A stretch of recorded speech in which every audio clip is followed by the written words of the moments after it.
মৃত্যুর কথা কে স্মরণ করে এখন? মানুষ তো চলাফেরা করে এমন ভাবে যে কোনোদিন মরবেই না। কে স্মরণ করে? যে টেবিলের তল দিয়ে ঘুষ নিচ্ছে ও স্মরণ করে মৌতের কথা? যে মেয়েটা বোরখা পরে যে ডেটিং করে বেড়াচ্ছে, জেনা করে বেড়াচ্ছে, ও কি মৃত্যুর কথা স্মরণ করে?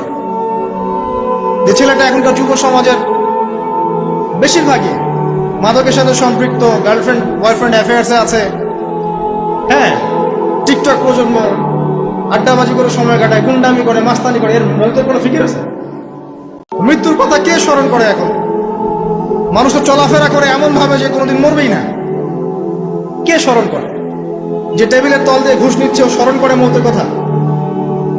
যে মেয়েটা বোরখা পরে যে ডেটিং করে বেড়াচ্ছে, জেনা করে বেড়াচ্ছে, ও কি মৃত্যুর কথা স্মরণ করে?